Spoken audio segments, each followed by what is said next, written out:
Bueno, pues vamos a continuar y en esta ocasión vamos a hablar un poco acerca de las inclusiones, ¿no? Las inclusiones es algo que se empieza a observar en las células, ya sea en su citoplasma o en su núcleo, ¿sí? Que no debería de estar ahí.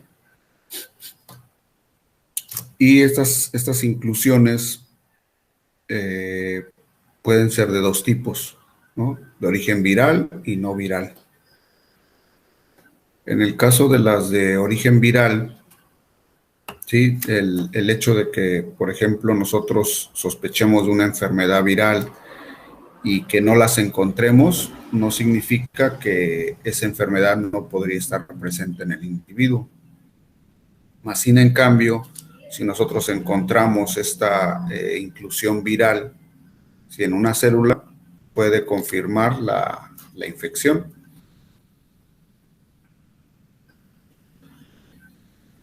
Y dentro de los virus, pues tenemos dos tipos de virus, ¿no? Los que son ADN y los que son RNA. Entonces, los que son ADN, pues generalmente pueden llegar a entrar al núcleo y entonces se les conoce a esas inclusiones virales, ¿sí? Que encontramos dentro del núcleo de las células, se les conoce como cuerpos de inclusión intranucleares.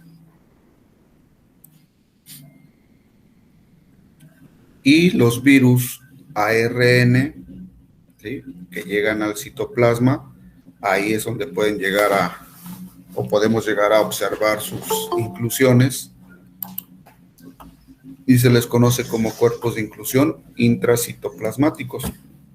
Y bueno, aquí tenemos algunos ejemplos. Por ejemplo, en el caso de los intranucleares, tenemos a los postvirus y los intracitoplasmáticos, al parvovirus, y también por ahí tenemos a los retrovirus, ¿no?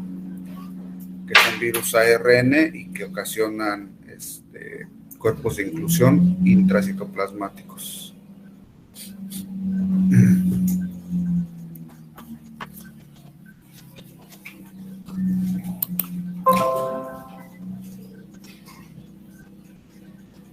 A los de ADN es cuerpos de inclusión intranucleares, ¿verdad?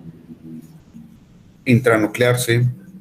Gracias. Y acuérdense que el ADN, pues sí puede llegar directamente a modificar el DNA de la célula, y entonces ese DNA viral puede llegar a estar ahí en el núcleo, y ahí se empieza a acumular.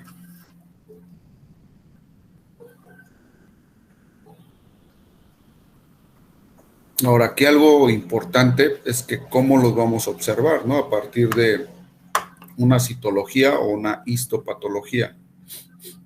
Y nosotros pues tenemos una tinción que es la HIE. No sé si ya hayan oído hablar de ella.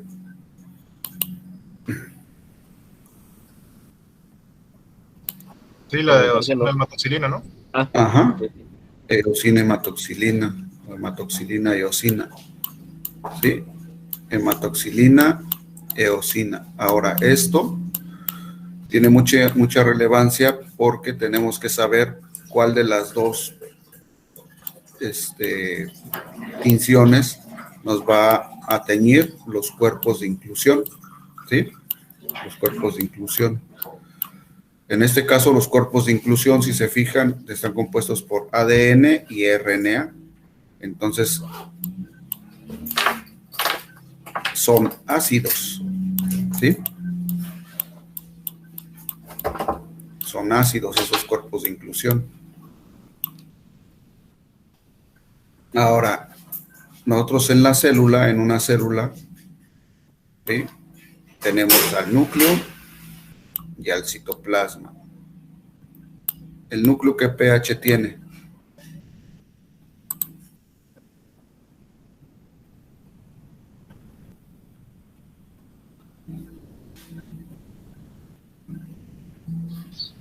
Yo no sé, la verdad, bro. Yo tampoco, profesor. Sí, dígame.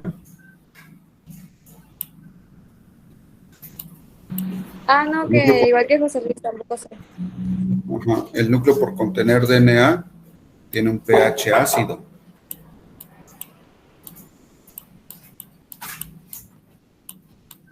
Ácido. Y el citoplasma, ¿sí? ¿Se acuerdan que se acidificaba cuando se empezaba a morir la célula? Ah, pues entonces normalmente su pH es básico.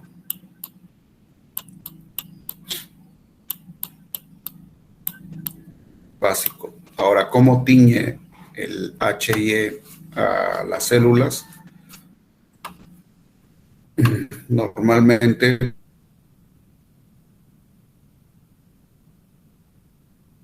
nosotros vamos a ver que la hematoxilina es color morado.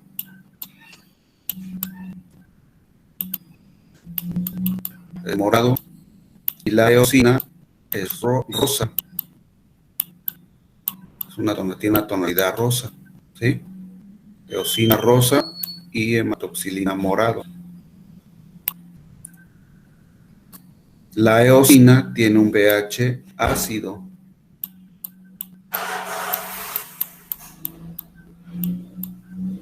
Y la hematoxilina tiene un pH básico.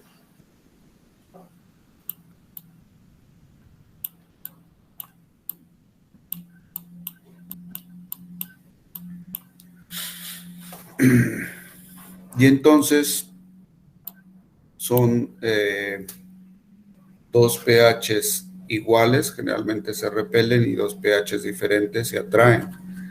Eso quiere decir que la hematoxilina, ¿sí?, por ser básica, ¿sí?, nos va a teñir a lo ácido, que es el núcleo. Y la eosina, por ser ácida, nos va a teñir lo básico, que es el citoplasma.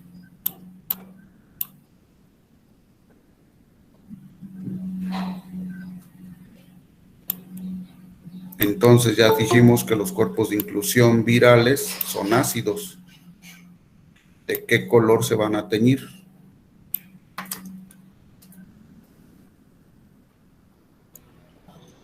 De hematoxilina.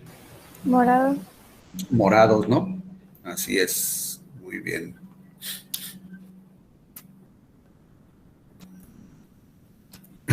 Entonces, si nosotros lo vemos, aquí es un frotis sanguíneo, donde vemos una gran cantidad de eritrocitos, ¿sí? Acá de este lado están, estas chiquititas son las plaquetas, ¿sí? Y aquí vemos un neutrófilo, ¿sí? Y acá vemos otro neutrófilo. Y vemos esas características, ¿no? Esta no se tiñó tanto de rosa, pero vemos una coloración más clarita en el citoplasma y vemos un núcleo que está morado, ¿sí? Pero vemos aparte otra pequeña estructura que también está ligeramente morada, ¿sí? Este es un cuerpo de inclusión. Ahora, ¿es un cuerpo de inclusión que intranuclear o intracitoplasmático?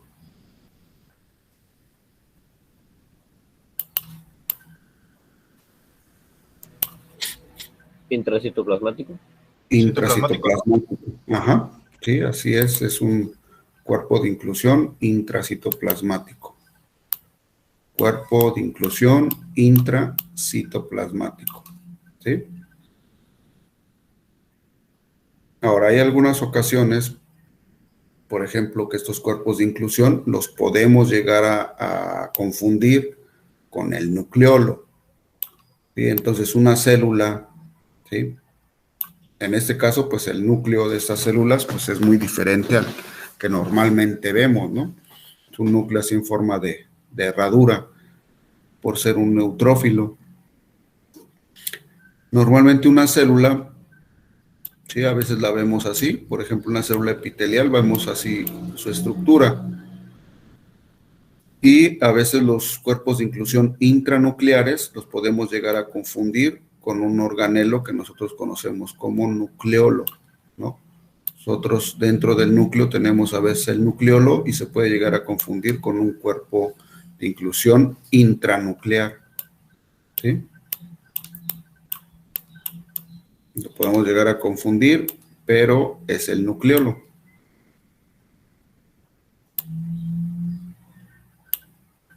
¿sí? Entonces hay que tener cuidado con ese tipo de confusiones que pueden existir.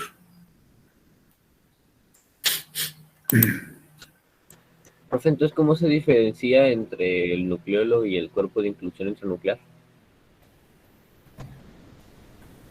Muchas veces es por el tamaño y la otra es que en una célula generalmente lo que vas tú a observar, por ejemplo, es un nucleolo. Les digo generalmente porque hay situaciones en donde se pueden llegar a ver dos. Pero ¿qué pasa si yo veo un nucleolo y otro aquí, parecido al nucleolo, con diferente tinción, ¿sí? Y que esta célula aparentemente tenga dos nucleolos, ¿sí? Esto ya puede llegar a ser, eso sí puede llegar a ser un cuerpo de inclusión intranuclear, ¿sí? No en todas las células se observa el nucleolo. El nucleolo se va a presentar cuando haya una gran cantidad de síntesis de proteínas en esa célula. Acuérdense que los nucleolos pueden ser evidentes cuando se están produciendo mucho RNA ribosomal, que es el lugar donde se llegan a producir.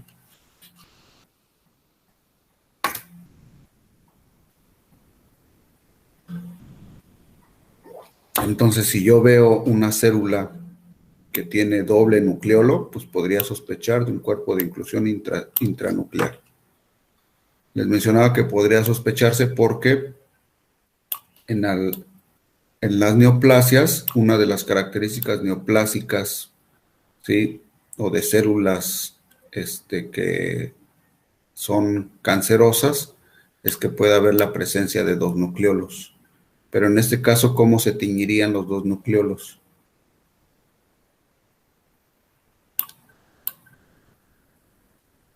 Con la misma intensidad, ¿no? De tinción. Se van a ver iguales con la misma intensidad. Sin en cambio acá puede haber uno más grande, otro más pequeño y no van a ser generalmente con la misma intensidad su tinción. Se van a poder diferenciar. Y así es como lo podemos llegar a diferenciar de que sea o no sea un cuerpo de inclusión intranuclear.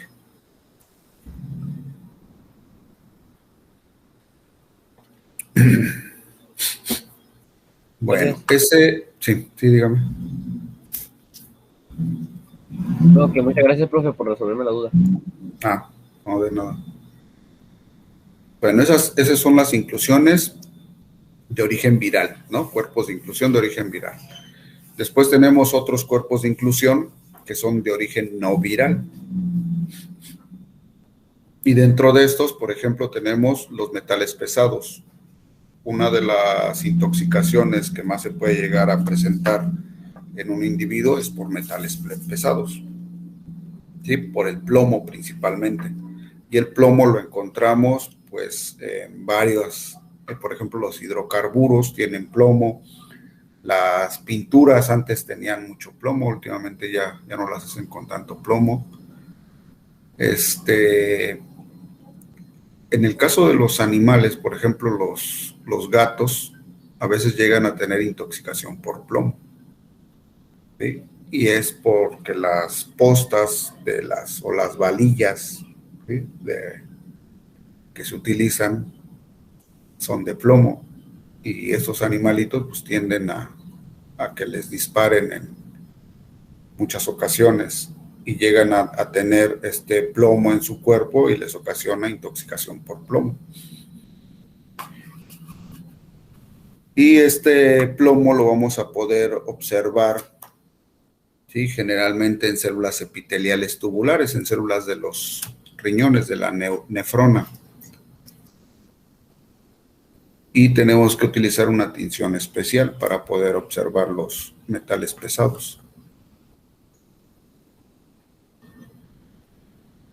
Pero vamos a encontrar inclusiones. Las inclusiones no virales generalmente son intracitoplasmáticas. ¿Sí? Es difícil que una inclusión no viral sea intranuclear. Pues en el caso de las intoxicaciones por plomo tenemos inclusiones intracitoplasmáticas. También tenemos, de acuerdo a la etiología de esta inclusión no viral, se le dan diferentes nombres, pero al final de cuentas son inclusiones de origen no viral o inclusiones intracitoplasmáticas. Por ejemplo, tenemos los cuerpos elementales intracitoplasmáticos de la clamidia, ¿sí? O tenemos cuerpos de inclusión intracitoplasmáticos por protozoarios, que estos son también un poco más comunes, ¿no?, que se lleguen a presentar. Y también tenemos bacterias intracelulares. Un ejemplo claro de una bacteria intracelular, pues son la brucela, ¿no?, la brucelosis, o el Mycobacterium. El Mycobacterium son las bacterias que nos originan la tuberculosis. Entonces, estas, por ser bacterias intracelulares, pues vamos a ver que van a producir cuerpos de inclusión intracelular, ¿no?, generalmente en el citoplasma. También tenemos una enfermedad aquí en Baja California muy común, que es la erliquiosis, ¿sí? La erliquiosis canina.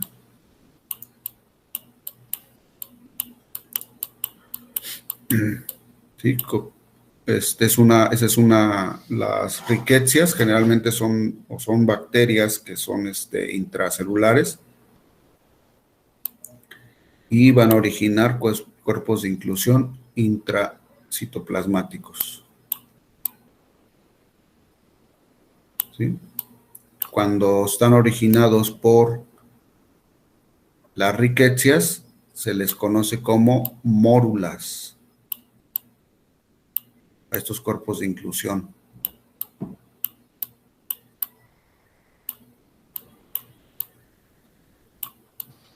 ¿Cuándo están qué, profe? Cuando son por las ricketsias. Acuérdense que en el caso de estos, que son de origen no viral, dependiendo del agente que las produzca, tienen un nombre. En la erliquiosis, ¿sí?, estos cuerpos de inclusión intracitoplasmáticos por erliquiosis se les conoce como mórulas.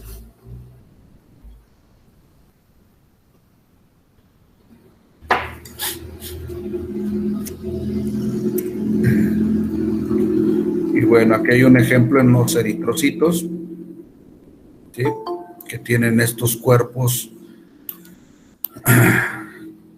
que tienen una forma así como si fuera de pera y que corresponde a la enfermedad de la babesia, ¿no?, babesiosis en los bovinos.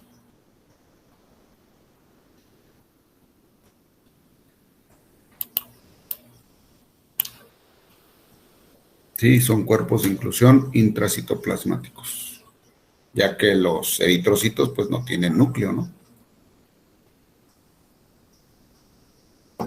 Y es un tipo de protozoario también común en los bovinos, que es transmitido por las garrapatas.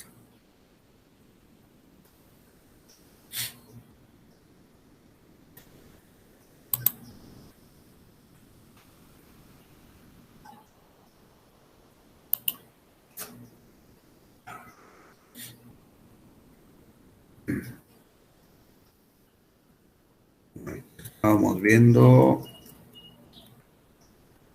cuerpos de inclusión.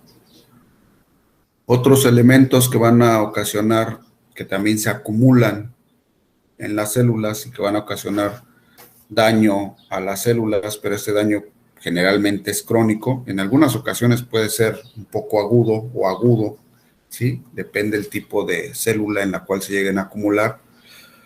Hay enfermedades que tienen que ver con radicales libres. Una enfermedad que se presenta mucho en los animales silvestres, que es originada por el estrés, y este estrés origina que se incremente la frecuencia cardíaca, se empiezan a acumular radicales libres en el corazón en un periodo muy corto, Estos radicales libres empiezan pues a dañar las membranas celulares, ¿sí? Del corazón, de las células cardíacas.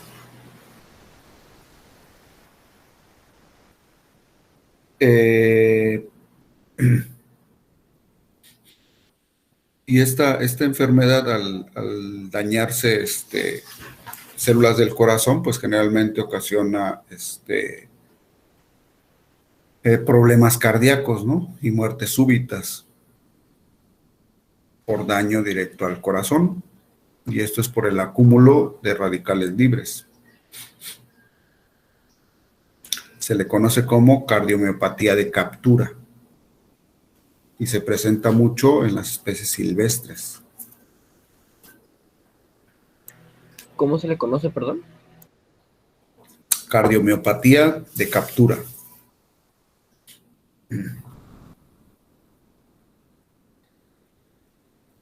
También esta misma acúmulo de radicales libres, hay otra enfermedad que se da en los músculos estriados y se le conoce como enfermedad del músculo blanco. Y también es por estrés. En los cerdos también les afecta el corazón, ¿sí? Y hay paros cardíacos, bueno, hay infartos cardíacos agudos, se le conoce como corazón de mora.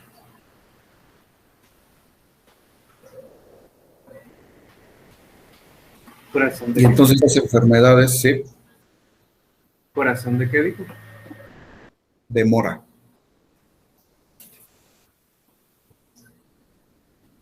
Entonces, estas enfermedades tienen que ver con la acumulación de radicales libres, pero en una forma aguda.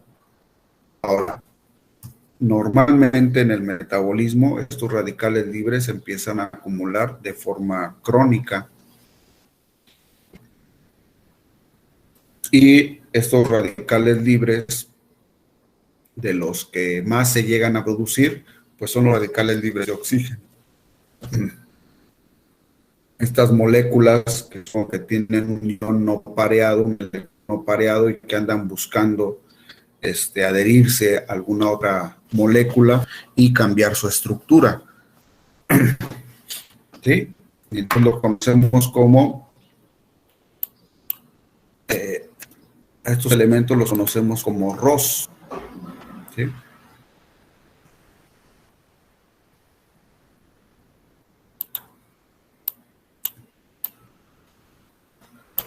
Por sus siglas en inglés. Son radicales libres de oxígeno. ¿Sí?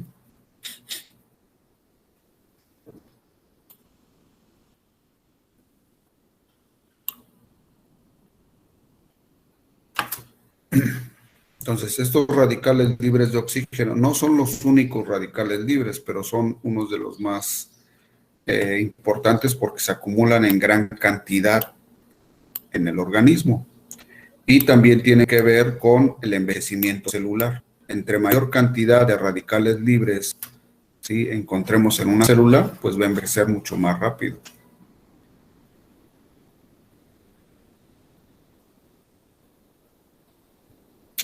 ¿Se acuerdan de que veíamos que había una tinción, que le decíamos tinción del envejecimiento, un pigmento, que era por acumulación de radicales libres, por peroxidación de lípidos?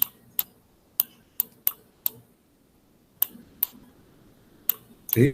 Los lípidos, ¿sí?, que tienen la membrana celular, ¿sí?, estos fosfolípidos que tiene la membrana celular, muchos de ellos son ácidos grasos insaturados. Y estos ácidos grasos insaturados tienen dobles enlaces. Entonces los radicales libres, ¿sí?, buscan ese doble enlace y se adhieren a esa molécula. Y entonces cambian la estructura de estos lípidos. Estos lípidos cambian y la membrana celular se vuelve inestable. ¿Sí? Y una membrana celular inestable, pues va a ocasionar daños celulares, porque acuérdense que la membrana es selectivamente permeable, entonces se le quita esa selectividad, ¿sí?, a la célula y puede llegar a introducirse elementos, ¿sí?, en mayor cantidad como el sodio y provocar daños celulares. También tenemos otros organelos que tienen membrana, como el núcleo, y entonces el núcleo, esta doble membrana que tiene el núcleo, lo protege de lo que está sucediendo en la célula, pero si se llega a adherir estos radicales libres a esa membrana, la empiezan a dañar, y los radicales libres también pueden llegar directamente al núcleo, ¿no?, y modificar el DNA. Ahora, alguna modificación ligera en el DNA, ¿sí?, la célula la puede llegar a captar y generalmente va a ocurrir lo que es la muerte por apoptosis, ¿no? Porque no puede una célula, aunque sea un daño ligero, lo que hace la célula es aumentar el daño en el DNA para que cuando se dé la mitosis, en caso de que entre la mitosis, no pueda haber presencia de una célula, por ejemplo, cancerosa, ¿no? Porque de ahí se puede llegar a originar una célula cancerosa. Entonces, para que no pueda existir eso, la propia célula, ¿sí?, muere por apoptosis, a pesar de que haya un daño ligero en el DNA.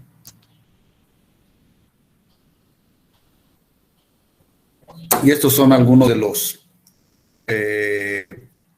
radicales libres que se producen, ¿no? El anión superóxido, ¿sí?, el peróxido de hidrógeno, que nosotros lo conocemos normalmente como agua oxigenada, el ion hidroxilo, ¿sí?, el óxido nítrico.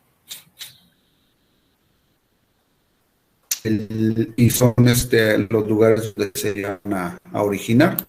Se originan a través del metabolismo. La mayoría se origina a través del metabolismo de las células, ¿no?, de celulares. Y generalmente se utiliza mucho oxígeno cuando se da la oxidación, tanto de la glucosa como de los lípidos, ¿sí? Y eso es todo el tiempo para obtener energía. Entonces, esa oxidación, pues, hace que se generen gran cantidad de radicales libres de oxígeno. Ahora, hay otras situaciones en donde pueden llegarse a generar grandes cantidades, principalmente del ion hidroxilo, y eso lo vamos a ver por las radiaciones. Las radiaciones electromagnéticas o radiaciones ionizantes, ¿sí?, lo que van a hacer principalmente con el agua, y nosotros pues tenemos entre un 70, ya lo vimos, entre un 70 y un 60%, ¿sí?, de este líquido en el organismo. Entonces imagínense la exposición a estas radiaciones y que ionice el agua. Y la ionización del agua va a generar que haya hidrógeno, ¿sí?, un ion hidrógeno que eleva el pH, eleva el pH, y un ion hidroxilo, ¿sí?, que es un ion o es un radical libre que está buscando dónde adherirse, ¿no?, y cambiar la estructura de diferentes moléculas. Eso es lo que ocasiona las radiaciones ionizantes, ¿no? Y nosotros habíamos comentado que dentro de estas radiaciones ionizantes, ¿sí?, las radiaciones se dividen en dos, ¿no? Unas, las electromagnéticas, son las con las que tenemos un mayor contacto. Por ejemplo, hay una radiación electromagnética que es no ionizante, que es la luz normal que nosotros ocupamos para poder observar las cosas. Es una radiación electromagnética no ionizante. Y tenemos otras que son ionizantes, ¿no?, como los rayos ultravioleta.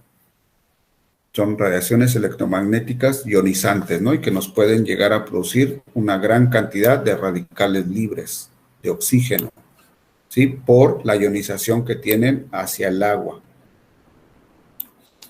Otras radiaciones electromagnéticas ionizantes son los rayos X.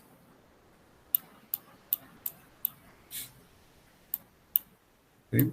Y los rayos X, pues sí pueden llegar a atravesar más el cuerpo o los organismos y pueden provocar esta acumulación de radicales libres, ¿sí? O ionizaciones en otros órganos, no nada más la piel, como lo hacían los rayos ultravioleta, sino que lo pueden llegar a provocar en cualquier tipo de tejido. Ahora, ¿qué tejidos se van a dañar más fácilmente? Pues aquellos tejidos que se tengan que dividir, ¿sí? Que entren en la mitosis.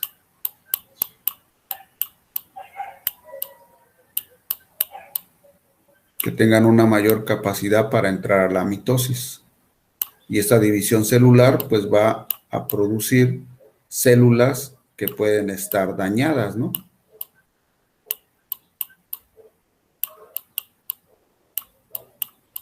Por eso es que se pueden llegar a producir a partir de la acumulación de radicales libres, ¿sí? De gran cantidad de radicales libres. Si nosotros, esta célula entra a mitosis y si tiene daños y no se puede llegar a captar a través del sistema inmunitario, nuestro sistema inmunitario no la destruye, esta célula entra en mitosis, está dañada, produce células dañadas y puede llegar a producir células que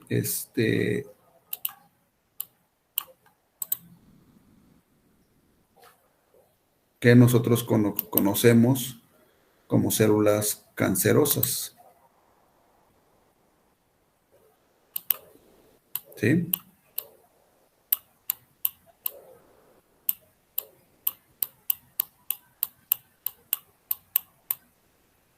¿Sí? Porque esta célula dañada no la captó nuestro sistema inmune.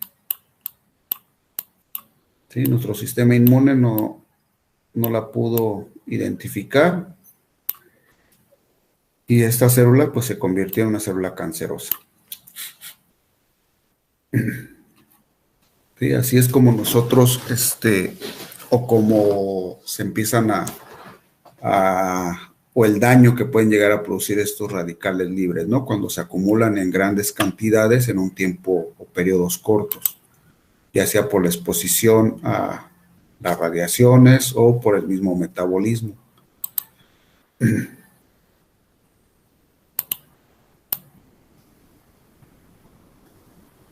Ahora ¿sí? Es que lo que pasa es que hay dos compañeras intentando entrar. No sé si las podría aceptar. A ver, ahorita me fijo. Ok, Gracias. gracias.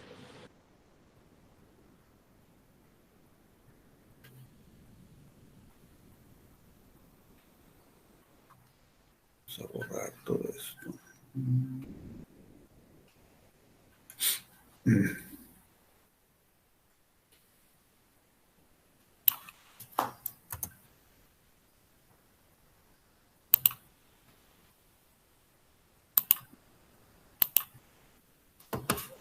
Quedó.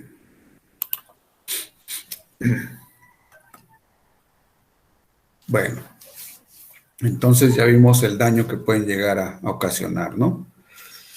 Peroxidación de lípidos en la membrana, que nosotros lo conocemos como ese pigmento lipofuscina, ¿sí? Que también lo conocemos como el pigmento del envejecimiento y que nos da una tonalidad oscura, ¿no? Principalmente en la piel. Puede también ocasionar oxidación de proteínas y una de las más graves son lesiones al DNA, que ya vimos más o menos cómo se presenta.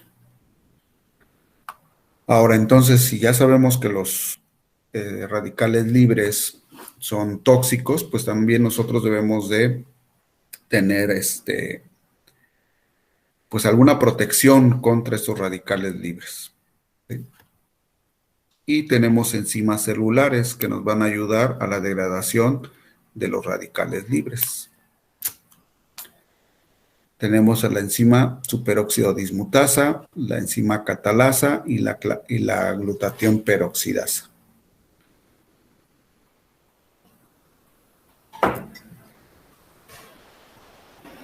¿Sí? Y estas enzimas celulares pues nos van a ayudar a disminuir la cantidad de radicales libres, ¿sí?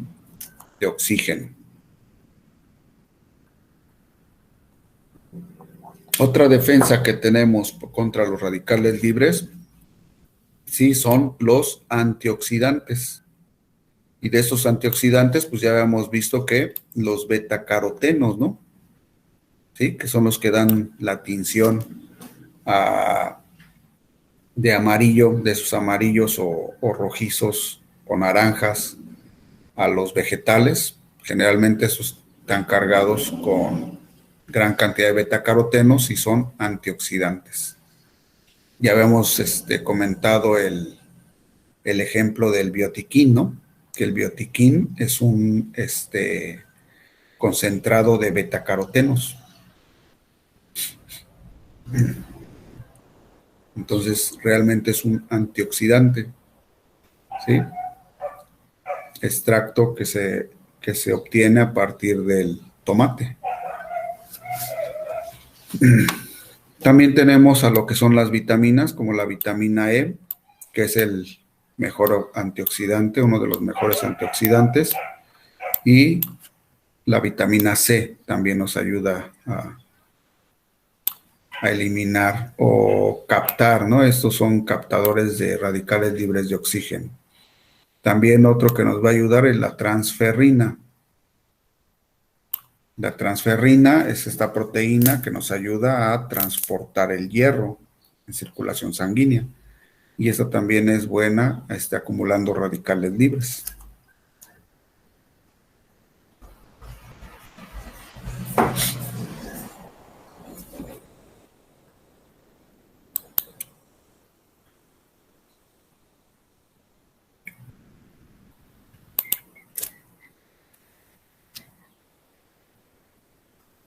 Bueno, y otros daños que pueden ocurrir en la célula, ¿sí? Sí, son los daños que se ocasionan por los químicos. Y dentro de los químicos, pues tenemos una gran cantidad de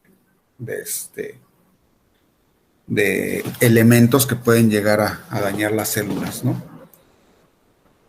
Desde algunos metales como el mercurio, algunos elementos que son muy tóxicos como el cianuro. El cianuro lo que ocasiona es adherirse a los citocromos que tiene la membrana, la mitocondria, y evitar la oxigenación. Por eso es tan peligroso, ¿sí? También los antineoplásicos, los químicos, los fármacos antineoplásicos evitan la mitosis, ¿sí? Y también pueden llegar a provocar grandes daños celulares. Por eso es que a veces cuando una persona tiene alguna neoplasia, tiene cáncer y está tomando algún medicamento contra el cáncer, por eso aquellas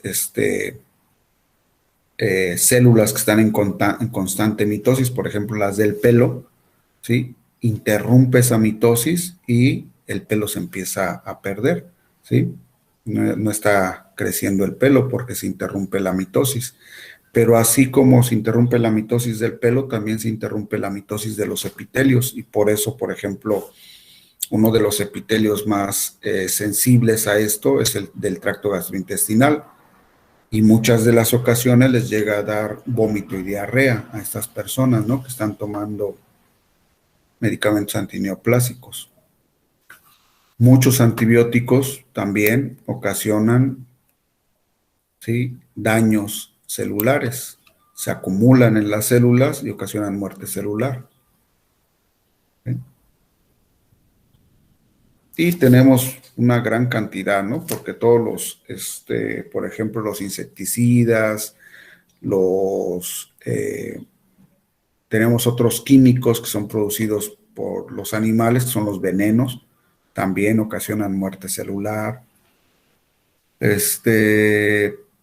Algunos medicamentos, ¿sí?, o fármacos que a la hora de que se empiezan a metabolizar, como el paracetamol, se convierten en metabolitos tóxicos. Y esos metabolitos tóxicos, algunas especies no los pueden llegar a eliminar. En el caso del paracetamol, pues los perros y los gatos tienen problemas para poderlo eliminar y se empiezan a acumular y ocasiona daños muy severos, tanto en el hígado como en los riñones. Entonces, dentro de este grupo, a unos que tenemos que tener con mucha consideración y cautela, los debemos de utilizar con cautela, pues son todos los fármacos, ¿sí? Porque de alguna u otra forma, los fármacos, a pesar de que en algún momento lleguen a ayudar, también son dañinos para las células del organismo, ¿sí? Entonces, las dosis, vía de administración, los días de tratamiento, todo eso influye para que un fármaco pueda llegar a ser un agente químico tóxico o te puede ayudar a corregir o, bueno, ayudar a ese paciente a alguna enfermedad. Había un médico que a mí, bueno, que nos decía a nosotros que el mejor fármaco es el que no ocupas, ¿sí? Para un paciente.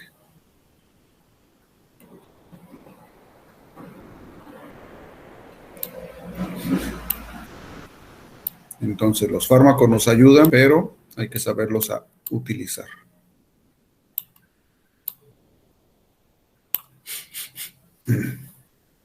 Pueden llegar a ser muy tóxicos.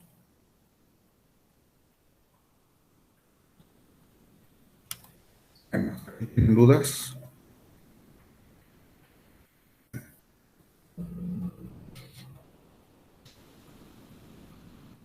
Por ahora no. Creo que no, profe. Bueno, y de todo esto, todo esto que hemos visto pueden llegar a ocasionar lesión o muerte celular, ¿no? Y ya vimos también que hay dos tipos de muerte celular. Una que es por apoptosis, otra que es por necrosis. Entonces, una lesión o daño celular es cualquier alteración que impida su funcionamiento normal. Ahora, puede haber una lesión, ¿sí? O muerte celular leve, que va a poder ser transitoria y que es reversible. Hay otra que es una lesión severa, prolongada, irreversible, que llega al punto, cuando nosotros decimos que es irreversible, llega al punto de no retorno. Esto ya lo hemos platicado. Y si llega al punto de no retorno, esa célula va a tener que morir. Y va a tener que morir por necrosis o apoptosis, ¿sí? Ahora, ¿qué causas puede llevarnos a una lesión y muerte celular? Pues hay agentes físicos. Ahorita vimos los agentes químicos, ¿sí? Estos agentes químicos pueden ser exógenos, que eran los que estábamos viendo, ¿sí? Los fármacos, los insecticidas, los antineoplásicos, son exógenos. Los venenos de los animales, los venenos que tienen las plantas, todos esos son agentes químicos exógenos, ¿no? Y tenemos a los endógenos. ¿Algún ejemplo de algún agente químico endógeno que ocasione daño celular?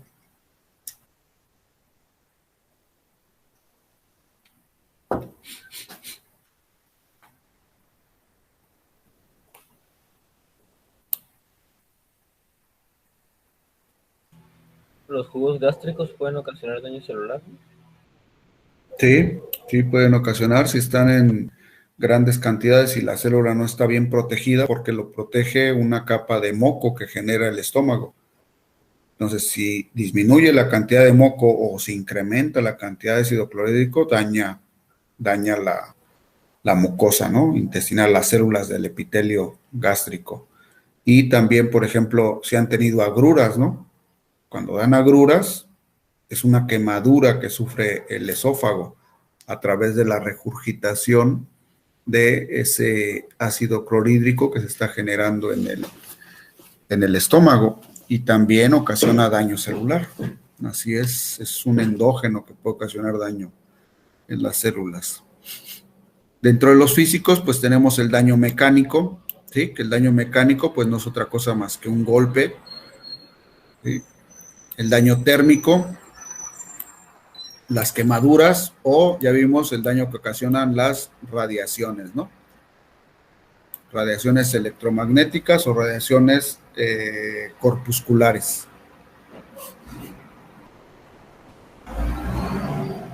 Otra cosa que puede ocasionar lesión o muerte celular son agentes biológicos.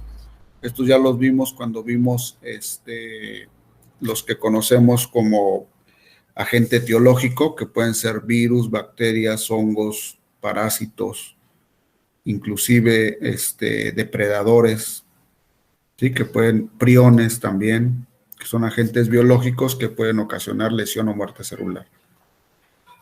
También ya vimos que la falta de nutrientes esenciales, uno de estos lo vimos bien, que es el oxígeno, ¿no? Que es uno de los que nos causa muerte más rápidamente, pero todos los nutrientes son importantes y la ausencia de alguno de ellos va a ocasionar muerte celular. También vimos que hay reacciones inmunológicas, enfermedades autoinmunes, ¿sí? En donde el cuerpo genera anticuerpos o reacciones celulares, ¿sí? Reacciones celulares en contra de sus mismas células o tejidos, ocasiona enfermedades inmunológicas. ¿Sí? Principalmente es un ejemplo, ¿no? Que nosotros los conocemos como enfermedades autoinmunes.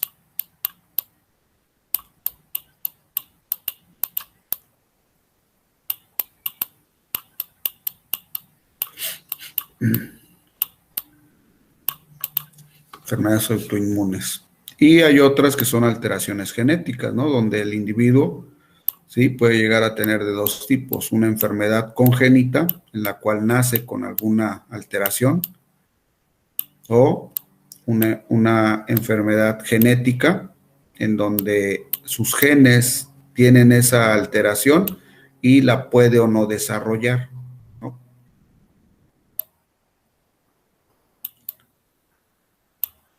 Por ejemplo, un ejemplo de ese tipo de enfermedades, pues es la diabetes, ¿no? Que ya nacen algunos individuos o nacemos algunos individuos con esa carga genética de que puedes llegar a desarrollar la diabetes, pero no es seguro, ¿no? Van a influir muchos factores. Uno de ellos es el medio ambiente, donde se esté desarrollando esa persona para que pueda o no desarrollar esa enfermedad, o cuándo la va a desarrollar.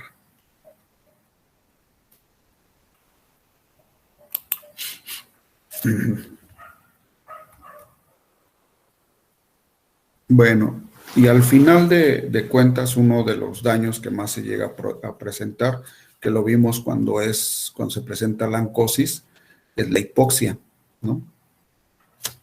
Y la hipoxia se puede presentar por isquemia. Isquemia ya hemos dicho que es nosotros tenemos a vasos sanguíneos que llevan ese oxígeno, ¿sí? En los eritrocitos, y si hay algún impedimento para que pueda llegar a una célula ese oxígeno, cualquier tipo de impedimento que haga que ese oxígeno no llegue, ¿sí? Eso lo conocemos como una isquemia, ¿sí? Y la isquemia ocasiona una disminución de la perfusión, ¿sí? La perfusión es la nutrición hacia las células, y entonces pues tiene una disminución de la cantidad de oxígeno que ocupa esa célula, ¿sí? Pero no es, cuando disminuye el oxígeno lo conocemos como hipoxia, ¿no? ¿Qué pasa cuando se termina todo el oxígeno? No les llega nada de oxígeno al cuerpo o una célula. Es anoxia.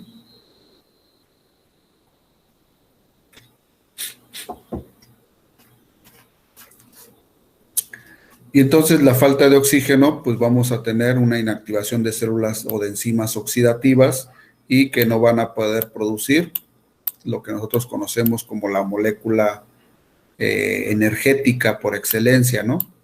Que es el ATP, para todas las funciones celulares.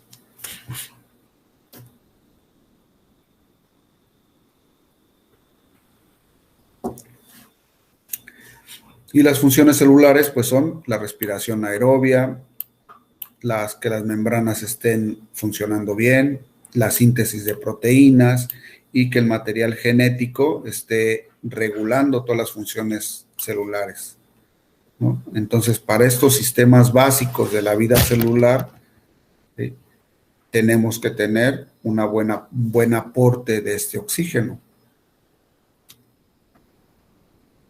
Y algo que también habíamos comentado era que una célula normalmente tiene en su interior, ¿sí?, por difusión simple, entra sodio, porque está rodeada por el espacio intersticial rico en sodio.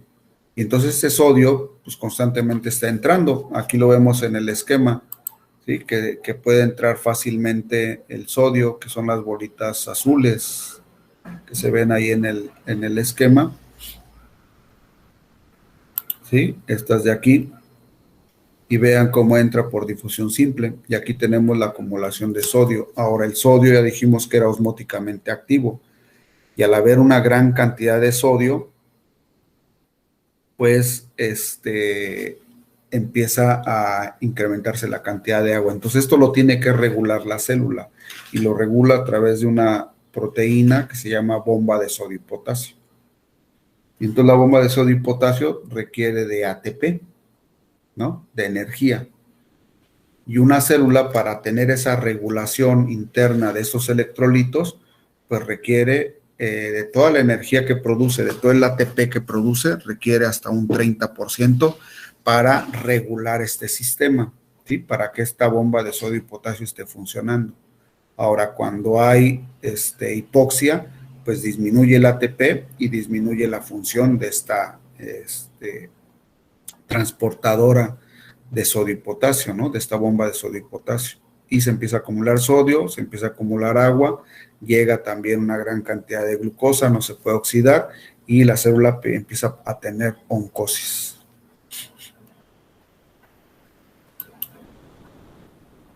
Y entonces esta célula lo que tiene que hacer es sacar ese sodio, ¿no? Y saca 3 sodios e introduce 2 potasios, los intercambia, ¿no? Es una transportadora, pero para esto necesita el ATP. Y el ATP, a la hora de que lo ocupa, se convierte en ADP, ¿sí?, adenín difosfato más un fosfato libre. ¿Sí? Este fosfato libre nos va a ayudar a que se lleve a cabo el cotransporte del sodio, ¿sí?, y que pueda llegar a ingresar el potasio. Ingresan 2 potasios, salen 3 sodios.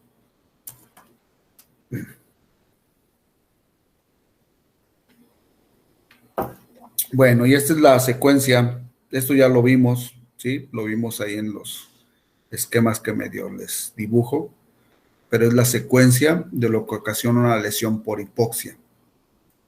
Primero, disminuye el oxígeno en la célula, ¿sí?, que es lo que conocemos como hipoxia. Disminuye la fosforilación oxidativa, ¿sí?, no se lleva a cabo el transporte de electrones en la membrana, en la doble membrana de la mitocondria, y entonces no se está generando ATP, ¿sí? No se genera ATP.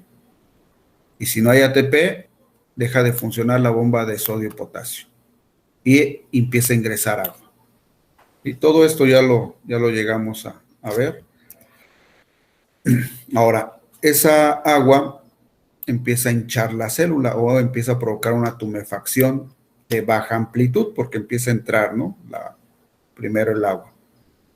se genera la glucólisis anaerobia, y la glucólisis anaerobia nos lleva como producto, ¿sí?, de esta glucólisis anaerobia tenemos al ácido láctico que baja el pH. Se baja el pH, hay entrada de líquido, y ya dijimos que uno de los organelos que más se llega a dañar o que se daña, ¿sí?, es el retículo endoplásmico, que es un organelo que está almacenando calcio. Y entonces el calcio empieza a salir al citoplasma, ¿sí?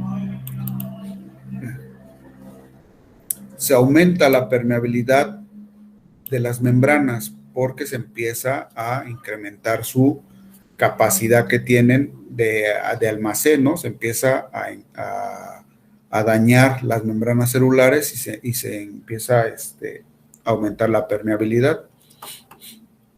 ¿Sí? Y vamos a tener pequeñas elevaciones en la membrana celular, que es donde se está dañando. Y después tenemos algo que se conoce como tumefacción de alta amplitud, en donde vamos a tener las fosfolipasas intracelulares. Las fosfolipasas intracelulares se encuentran en la membrana. Y una vez que salen esas fosfolipasas, ¿sí?, se empiezan a generar otros metabolitos como las prostaglandinas. Después vamos a ver cómo influyen las fosfolipasas, ¿no? Porque las fosfolipasas, como su nombre lo indica, ¿sí?, remueven fosfolípidos y entonces incrementan el daño a la membrana celular. Ahora, un organelo que tenemos ahí que se le está dañando su membrana y que es peligroso que salgan ese contenido, son los lisosomas. Entonces, las fosfolipasas junto con el agua, ¿sí?, que está ingresando, y la generación de radicales libres, ¿sí?, dañan la membrana de los lisosomas. Y los lisosomas se daña su membrana y tienen enzimas, ¿no? Y estas enzimas son enzimas digestivas que van a digerir el DNA, la glucosa, carbohidratos, lípidos, ¿sí?, y proteínas.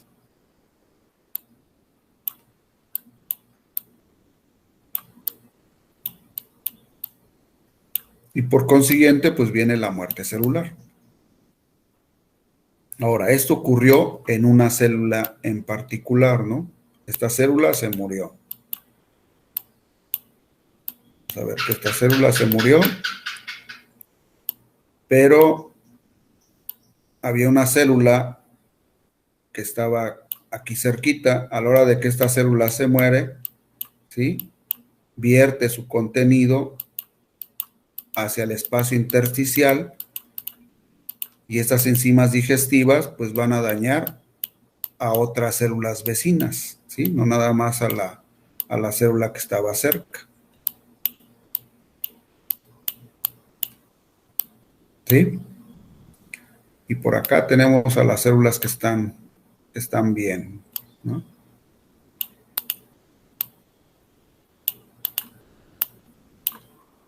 ¿Sí?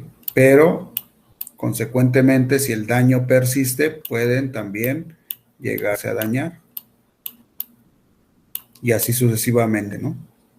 Entonces, a esto lo conocemos como una muerte por necrosis, porque hay un estallamiento de esas células. Y vierten su contenido al medio, ¿no?, al espacio intersticial, que sigue dañando tejidos.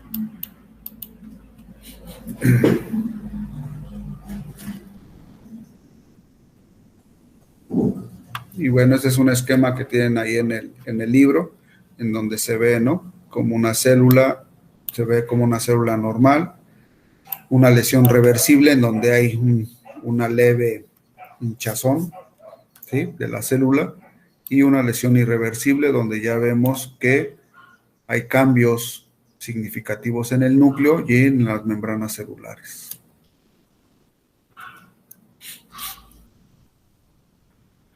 En el núcleo, ¿qué vamos a observar microscópicamente? Algo que se conoce como cariorrexis, ¿no? Cariorrexis es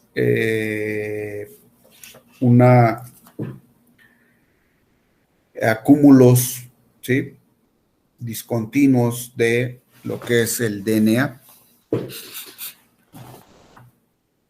¿Sí? Se empieza a ver pequeños grupos de DNA que se empiezan a acumular. Después, ¿sí?, y se ve el núcleo todavía. Después ocurre la pignosis, que es una condensación del DNA. Se junta todo el DNA. Y posteriormente hay una degradación del DNA y se le conoce como cariolisis, en donde ya no se ve el DNA, ya no se ve teñido, pero todavía podemos llegar a observar la silueta nuclear. Es una cariolisis. Esos son los cambios que se van a producir microscópicamente en el núcleo celular. Cualquiera de estos cambios, ¿sí?, que se llega a presentar, ¿sí?, son sinónimo de muerte celular. Cariolisis era degradación de ADN, ¿verdad?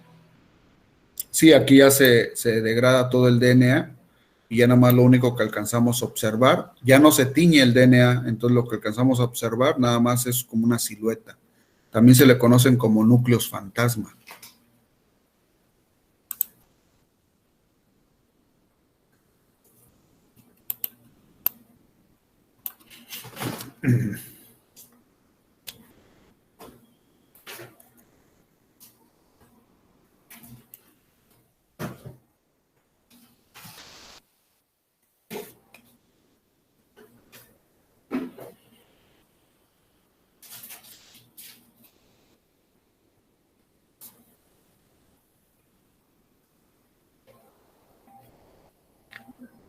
Entonces, ¿qué realmente es la necrosis? La necrosis es una muerte celular descontrolada, ¿no? Una muerte celular descontrolada y que ocurre en un organismo vivo, porque también podemos llegar a encontrar muerte celular en un organismo que ya se murió, ¿no? Y esa se conoce como autólisis. Ya no es necrosis. En la necrosis tenemos que tener un organismo vivo.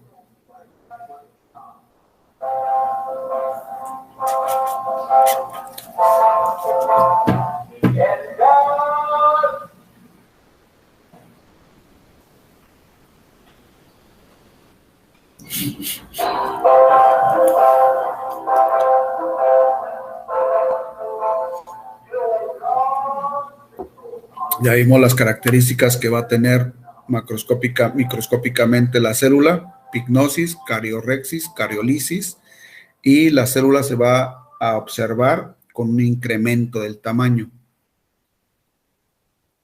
¿Cómo creen que se tiña? Por ejemplo, hace rato vimos las tinciones. ¿Cómo creen que se tiñe esta célula? ¿Más rosa o más morada? ¿Cómo va a ser su tinción? De una célula que se hinchó y está teniendo una lesión irreversible y vemos que se está condensando la cromatina. ¿Sí? ¿Cómo se va a ver? ¿De qué color se va a ver el núcleo? No, bueno, me arrepentí. Supongo que más morado, ¿no? Cuando se está concentrando. No, acuérdense que el núcleo normalmente se ve todo morado, ¿no? Todo morado. Cuando tiene problemas de pignosis y cariorrexis, ¿sí?, generalmente se ven pequeñas zonas en donde no tienen tinción. Generalmente son zonas donde no hay DNA y se van a ver rosadas. Entonces no se ve homogénea la tinción del núcleo. Ahora, ¿cómo se va a ver el citoplasma?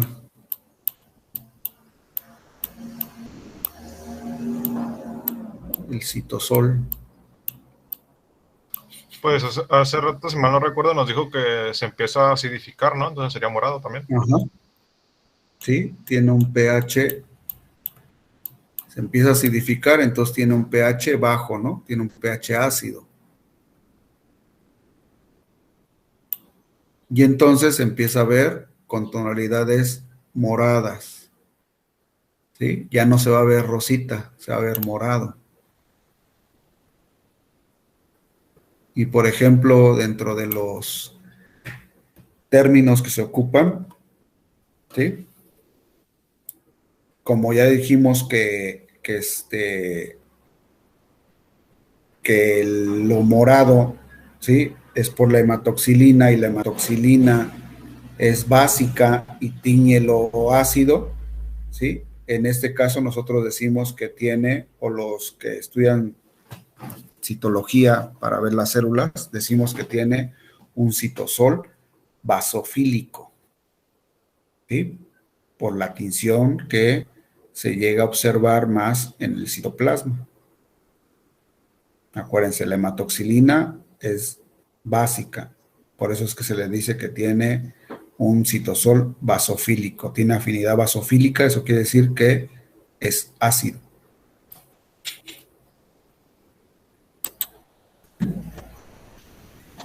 Y bueno, ¿cómo vamos a observar las características macroscópicas del tejido? Pues se va a ver, pues, agrandado de tamaño, obviamente, ¿sí? Pálido, ¿sí? O rojo oscuro. Y vamos a observar lo que es friable, ¿no? En el caso de los órganos parenquimatosos, es más común observar esta característica friable. Y friable lo podemos observar claramente en el hígado o en el vaso. Friable significa que se puede llegar a romper fácilmente. Y un tejido necrótico, pues también va a cambiar su olor y va a empezar a tener un olor putrefacto.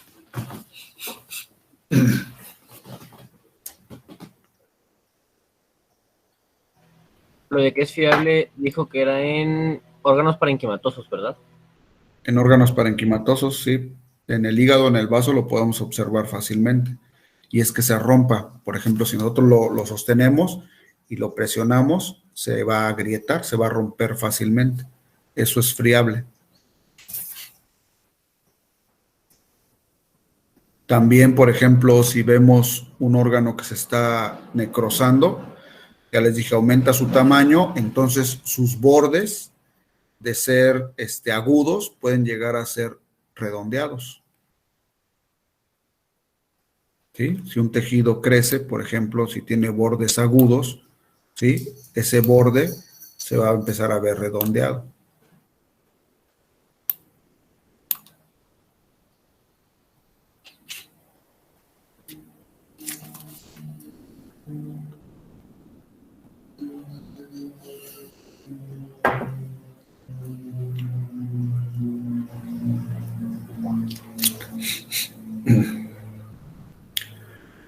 Y tenemos diferentes tipos de necrosis. ¿Sí? La necrosis se ha clasificado en diferentes tipos, dependiendo del tipo de tejido y los componentes que haya en ese tejido, ya sea proteínas o lípidos. Por ejemplo, tenemos una que es la necrosis coagulativa. La necrosis coagulativa, que se presenta por desnaturalización de las proteínas. Y entonces se va a presentar en tejidos que tengan elevada cantidad de proteínas. ¿Sí? Y generalmente se presenta en zonas isquémicas donde se cortó la circulación.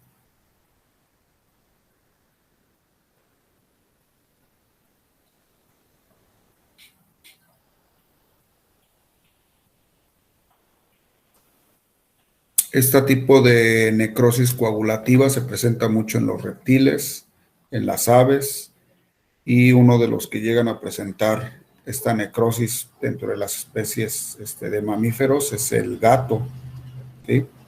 En el gato se presenta mucho la necrosis coagulativa, principalmente de las extremidades o de la cola.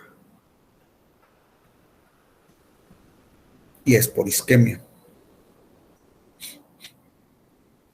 Y si entonces si es una necrosis coagulativa, se le quitó la circulación a esa zona y esa zona empieza a perder líquidos, ¿sí?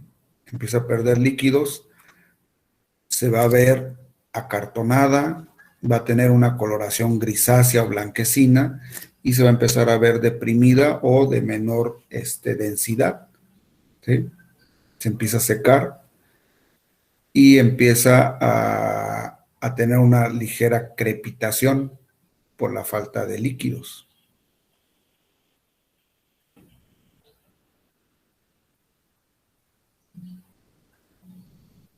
En algunas ocasiones en las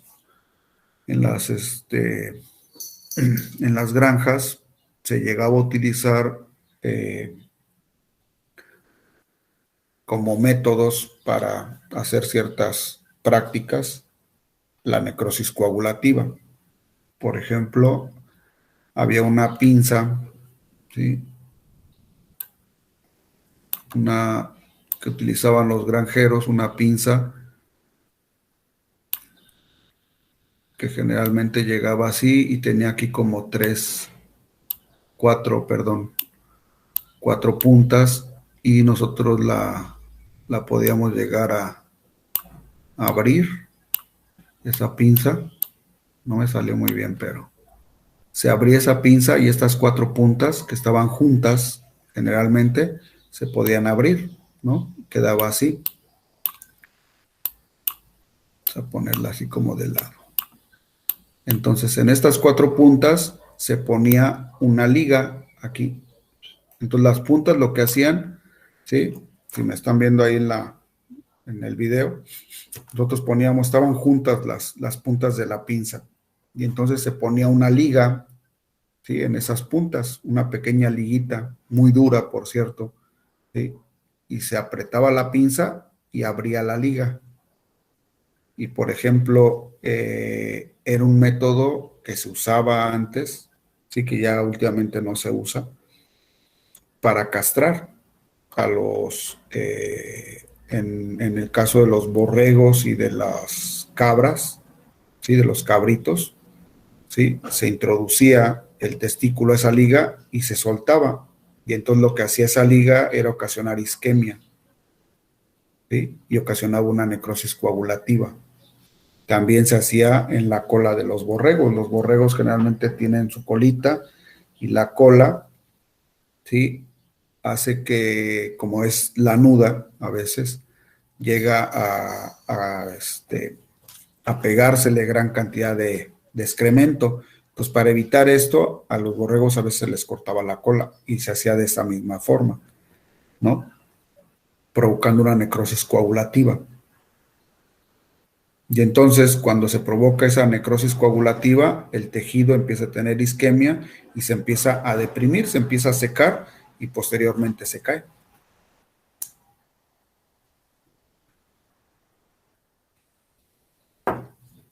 Esa es la necrosis coagulativa. Después tenemos otro tipo de necrosis que se llama licuefactiva. ¿Sí? Y la necrosis licuefactiva se va a presentar en tejidos que tengan alto contenido de lípidos. Alto contenido de lípidos. Y generalmente son zonas en donde se pueden infectar fácilmente. Hay una infección bacteriana por bacterias saprófitas fácilmente,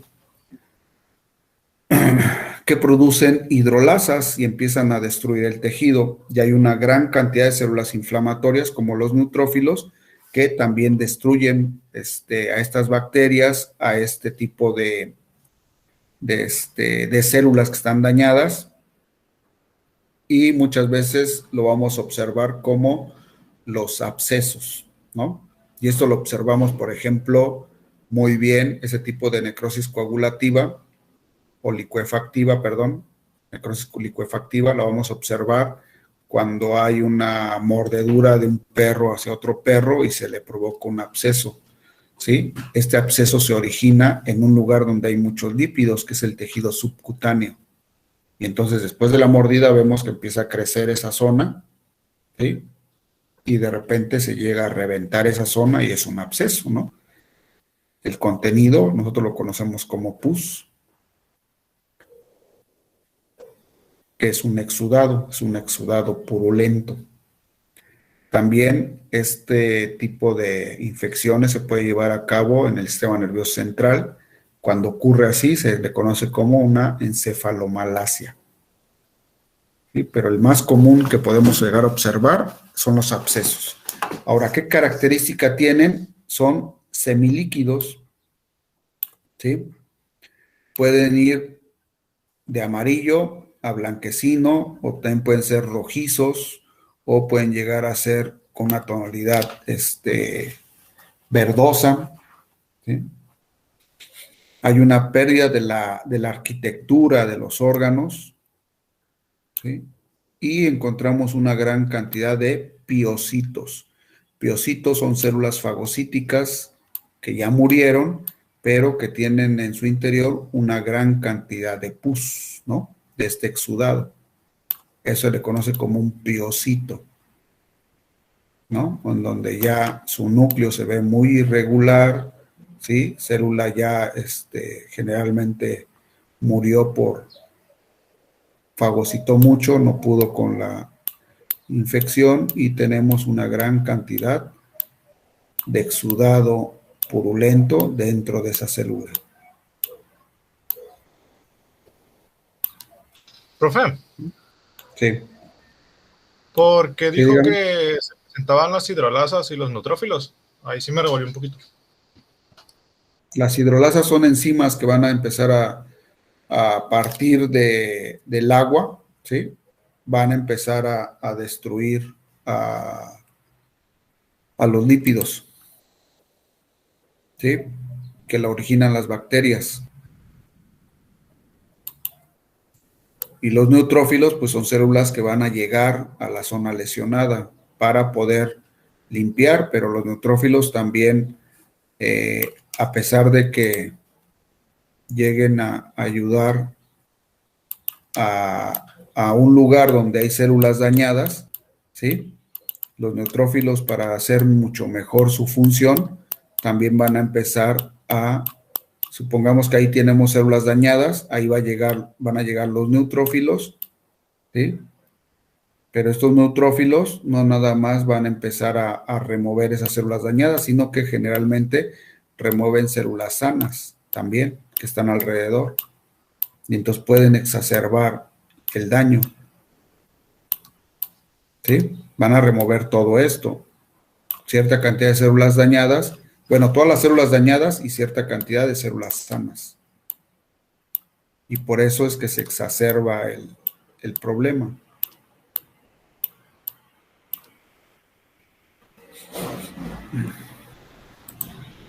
Profe, pero ¿por qué remueve las células sanas? ¿No distingue en ese caso de células sanas y dañadas? Al contrario, para poder, hagan de cuenta que las células inflamatorias son células que van a limpiar una zona, ¿no? Si nosotros tenemos un tejido, así supongamos que este es un tejido, y hay aquí una pequeña parte de células dañadas, ¿sí? ¿Sí? Son de diferentes tamaños, hay células dañadas aquí, y acá alrededor hay células sanas, ¿sí? ¿Qué pasa si yo nada más, como los macrófagos, nada más se dedican a quitar esta parte de células dañadas? Esta célula de acá, ¿sí? A lo mejor no se ve aparentemente dañada, pero tiene problemas en su núcleo. ¿Qué va a pasar con esa célula si no la destruyen, si no quitan si no remueven esa porción? Es lo que hacemos nosotros cuando hacen una cirugía y van a extirpar un tumor. ¿Se quita exactamente la periferia del tumor o siempre se quita cierta cantidad de tejido sano para asegurar que no hay ninguna bacteria, ninguna célula dañada? ¿Qué es más fácil?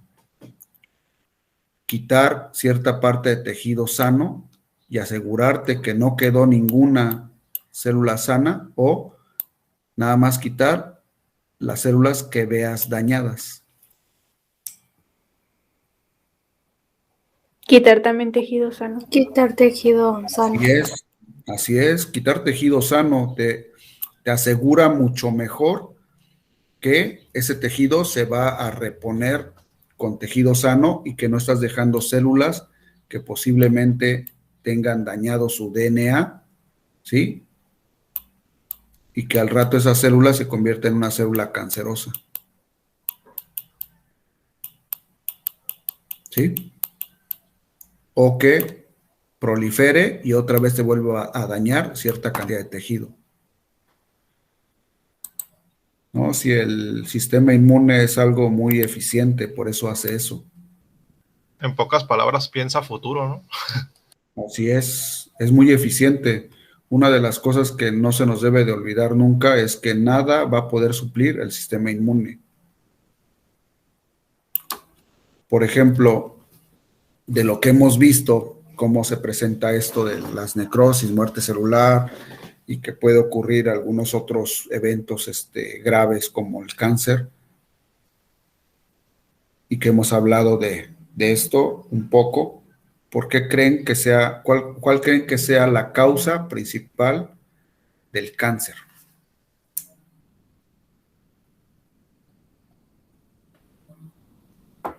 ¿Por qué unas personas sí se enferman y por qué otras no?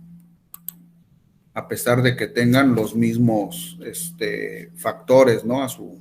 Por ejemplo, hay gente que fuma mucho y no le da cáncer, y hay otros que no fuman, ¿sí? Y le da cáncer de pulmón. ¿Por qué? Por la eficiencia de su sistema inmune. Ajá, así es. Una célula cancerosa, ¿sí? Vamos a pintarla así como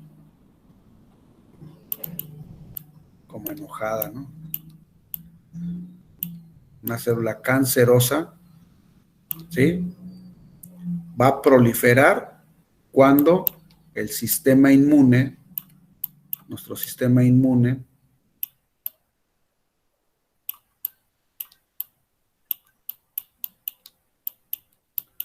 este es nuestro sistema inmune, no la pueda detectar, ¿sí? Sí, nuestro sistema inmune puede estar volteando por otro lado porque no la puede detectar, ¿sí? Y esta célula que es cancerosa va a proliferar. Ese es realmente el problema para que se presente o no el cáncer. Ahora, entonces, en un tejido, en un organismo, ¿cuándo hay células cancerosas? En un organismo. En un organismo tenemos diferentes tipos de tejidos, órganos, sistemas. En este organismo, ¿cuándo existen células cancerosas? Por ejemplo, si este es un organismo y tenemos células del tracto urinario, respiratorio, digestivo, endocrino, nervioso, muscular,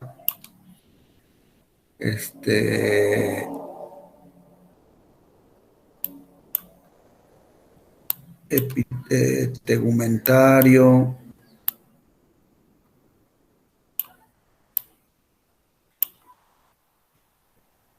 ¿Sí? Tenemos los tejidos. Ahora, ¿cuándo hay células en estos tejidos? Cuando hay células cancerosas.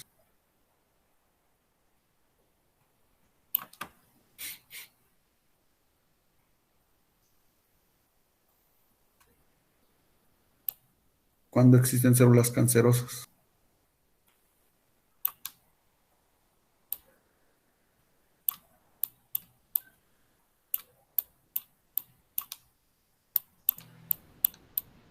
Tengo entendido, la verdad no sé si estoy bien, que todo mundo podemos presentar células cancerosas, no solo que a veces se expresen a veces, o a veces están pues ahí como tal atacando y a veces no.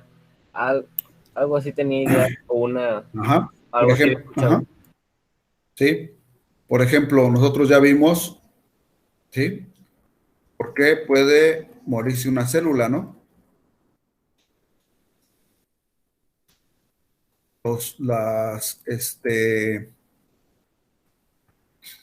Las causas de la muerte celular. A ver, ¿cuántas de estas causas, sí, tenemos en este momento? Podemos tener daños físicos, ¿sí? Por Sí, ejemplo, Sí, un daño físico se puede producir con que te sientes en una silla. ¿Ustedes creen que, por ejemplo, todas las células van a soportar el peso de su cuerpo? No, va a haber daño mecánico. A la hora de comer, la fricción que tiene la comida con la cavidad oral matará células, sí, ¿sí? El que salgas a la tienda y que te expongas al sol mata células. sí, sí, Que estés calentando tortillas y que estés en un lugar donde se eleva la temperatura mata células, sí, sí, ¿sí? Generas, por ejemplo, ácido clorhídrico y te dan agruras, mata células también. sí, Estamos en constante contacto con agentes biológicos como las bacterias, virus, parásitos, ¿sí? sí, En algún momento te puede faltar algún nutriente, como el oxígeno, también. Han ido a nadar, por ejemplo, y que mantienen la respiración, eso es hipoxia, ¿sí? Tenemos alteraciones genéticas, todos tenemos alteraciones genéticas, ¿sí? Te podemos llegar a tener alguna reacción inmunológica indeseable, ¿sí? En cualquier momento podemos llegar a tener una alergia, ¿sí? Entonces, de todas estas, ¿cuántas tenemos en este momento? Pues la mayoría. Y estamos sanos. ¿Por qué? Nuestro sistema inmune. Ahora, si ya sabemos que todo el tiempo se están muriendo las células y estas células se tienen que estar reparando y se tienen que estar dividiendo, en nuestro cuerpo siempre hay mitosis, ¿no? Siempre hay mitosis, más en unos tejidos que en otros, pero siempre tenemos mitosis. Y siempre hay células que se están originando, células que son cancerosas, ¿no? Como esta de acá. Todo el tiempo se están originando células cancerosas. Entonces, ¿qué nos va a ayudar para que esas células las podamos detectar y las podamos destruir y no proliferen nuestro sistema inmune?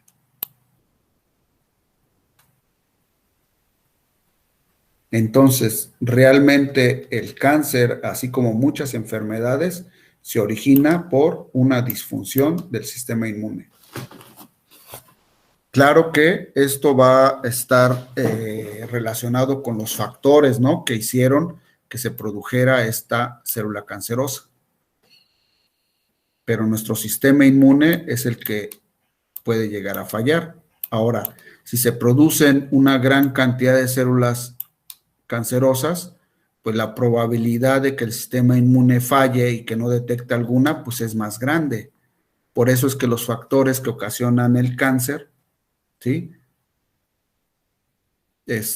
Por ejemplo, las radiaciones solares en el caso del cáncer de piel, si te expones mucho al sol, se origina células cancerosas de la piel en grandes cantidades y tu sistema inmune pues te ayuda, pero la probabilidad de que se pueda llegar a escapar alguna es mayor. ¿sí? Entonces, esos factores también son importantes, pero lo más importante es que tu sistema inmune está capacitado para destruir a estas células neoplásicas, ¿no? Por eso es que el sistema inmune, pues, es uno de los sistemas más capacitados y más específicos que hay en los organismos. Profe, ¿qué tan Sí. cierto es lo que dicen de que una célula, en este caso cancerosa, no necesita tanto oxígeno, o casi no necesita oxígeno para poder vivir y por eso es difícil destruirla? ¿Eso es cierto o es un mito? No, al contrario, una célula cancerosa, ¿sí? Si tenemos una célula aquí que es normal y acá tenemos una célula cancerosa y llega la irrigación así, por aquí, la célula cancerosa tiene la probabilidad de incrementar la cantidad de vasos sanguíneos, ¿sí? De los tejidos que están a la periferia. Entonces realmente les roba los nutrientes. Los nutrientes se van todos para allá porque tienen alto poder se llama angiogénesis, de producir nuevos vasos sanguíneos. Angiogénesis.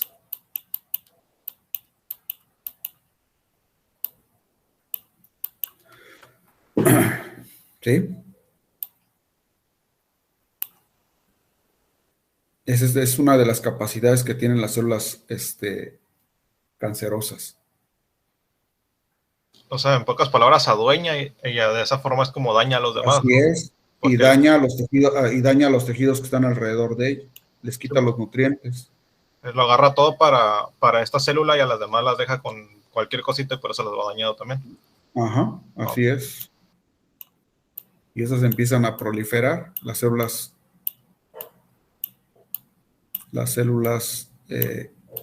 cancerosas.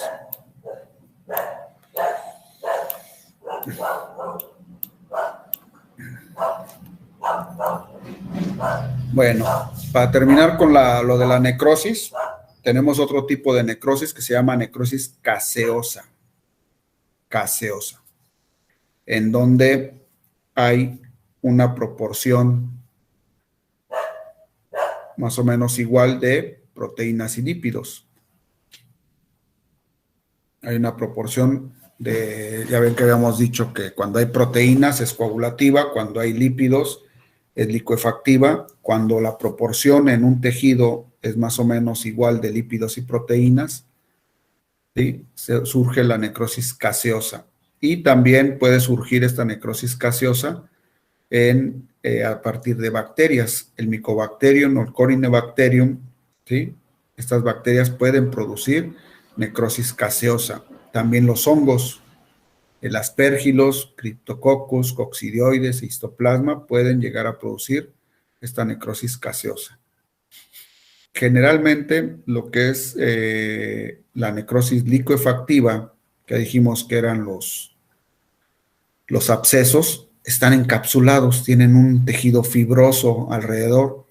La necrosis caseosa también puede llegar a estar encapsulada o generalmente está encapsulada porque son zonas que pueden llegar a crecer y entonces el cuerpo lo que hace cuando están creciendo es limitarles ese crecimiento, entonces forma tejido fibroso alrededor.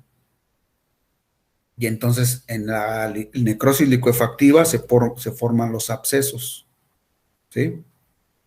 Y en la necrosis caseosa se forman los granulomas. Y entonces un granuloma, ¿sí? Pues tiene una consistencia un poco más dura. Acá habíamos dicho que un absceso tiene un contenido semilíquido. Un granuloma tiene un contenido semisólido, ¿sí? Y puede ser blanco, amarillento, se ve grumoso. Se pierde la arquitectura del órgano porque forma ahí una estructura, ¿sí? Y esta estructura está altamente calcificada. lo comparan mucho con lo que es se llama caseoso porque lo comparan mucho con el queso. ¿Se acuerdan que el queso tiene una proteína que se llama la caseína? Cuando se coagula la caseína, ¿sí? ¿Sí? Que es en la leche, cuando se coagula la caseína de la leche, se forma el queso. Entonces, en este caso, estos se llama necrosis caseosa porque lo comparan con el queso, ¿sí? Con la coagulación de la caseína. Y entonces es una zona que tiene alta calcificación. Por ejemplo, el Mycobacterium, si lo han de haber oído, es la bacteria que ocasiona la tuberculosis. Pero la tuberculosis es una enfermedad que ocasiona necrosis caseosa y ocasiona granulomas, ¿no? Principalmente en los pulmones. A la hora de que se corta un granuloma, que se le hace un corte, va a crepitar por la presencia de calcio dentro de ese granuloma, ¿sí? Y son lesiones crónicas. Por lo tanto, vamos a ver una gran cantidad de macrófagos, no de neutrófilos, como en el caso de los abscesos en la necrosis licuefactiva. Va a haber una gran cantidad de neutrófilos. En este caso va a haber una gran cantidad de macrófagos, ¿sí? Y estos macrófagos pueden crecer mucho por la fagocitosis que están llevando y se les conocen como células gigantes. Inclusive un macrófago se puede llegar a adherir a otro macrófago, ¿sí? Y vamos a tener células gigantes con varios núcleos, 2 o 3 núcleos. Y esa es la fusión de varios macrófagos. Generalmente se fusionan 2. ¿Sí? Entonces, al corte, nosotros de un granuloma, hay crepitación. Y también es un tipo de calcificación distrófica. ¿Se acuerdan que la calcificación distrófica es por necrosis? Se ocasiona una calcificación distrófica.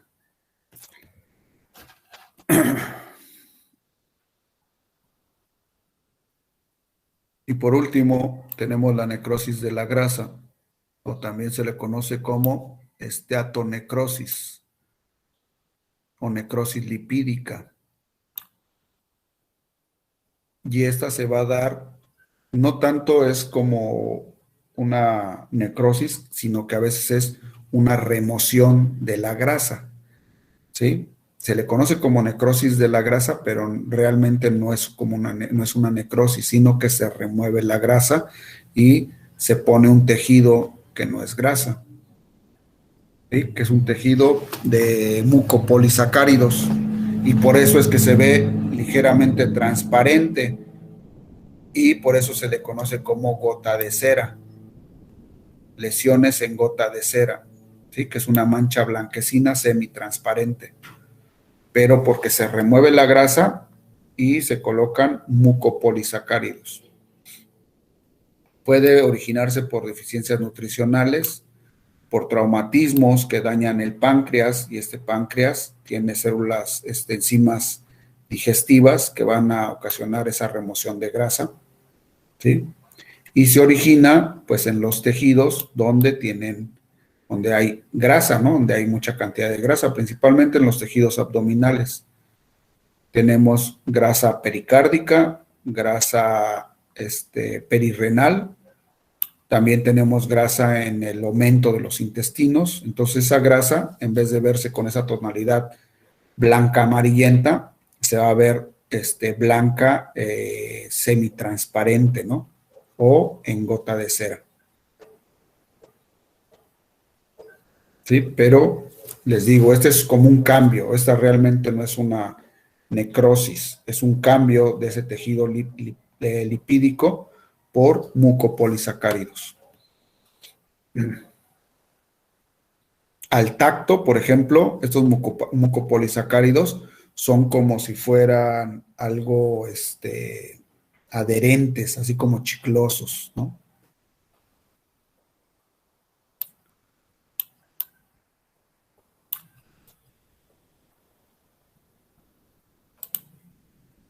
Y Bueno, ¿esto al ser nada más un cambio, causaría algún daño o no?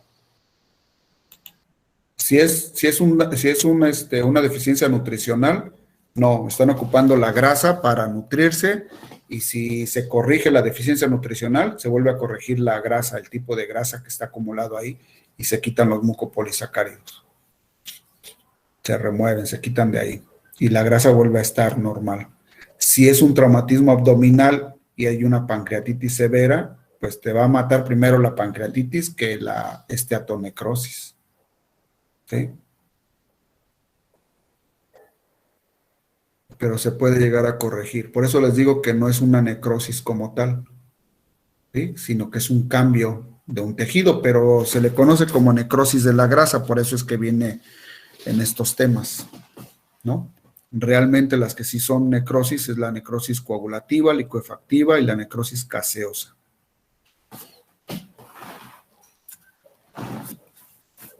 Perfecto. Bueno, ¿dudas que tengan? De momento no. ¿No? Bueno, entonces, el lunes creo que tenemos nuestro primer examen. No me diga eso. ¿Va a ser en la plataforma? Así es. Ok.